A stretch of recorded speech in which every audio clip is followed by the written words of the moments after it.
ప్రపంచ వైద్యుల దినోత్సవం సందర్భంగా తెలంగాణ రాష్ట్ర సీనియర్ నాయకుడు వైద్య ఆరోగ్య శాఖ మంత్రి దామోదర రాజనరసింహ ఉస్మానియా గాంధీ ఆసుపత్రుల విషయమై జూనియర్ డాక్టర్ల బృందంతో కలిసి వారందరికీ డాక్టర్స్ డే శుభాకాంక్షలు తెలిపారు.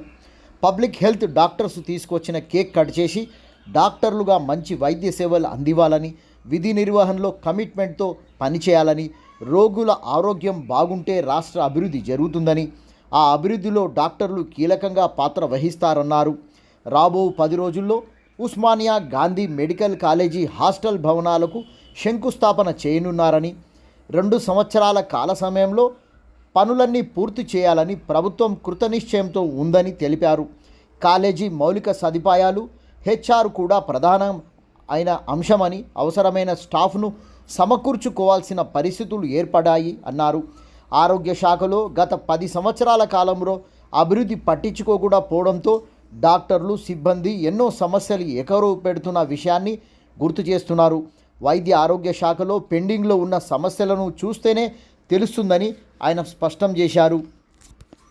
రాబో రోజుల్లో వైద్య ఆరోగ్య శాఖను ప్రక్షాళనతో పాటు చాలా కాలంగా ఉన్నటువంటి హెచ్ఓడీలను, ఇంకా కొన్ని సమస్యలతో ఎదుర్కొంటున్న డిపార్ట్మెంట్లో ప్రక్షాళన చేస్తున్నట్లుగా ఆయన అభిప్రాయపడ్డారు.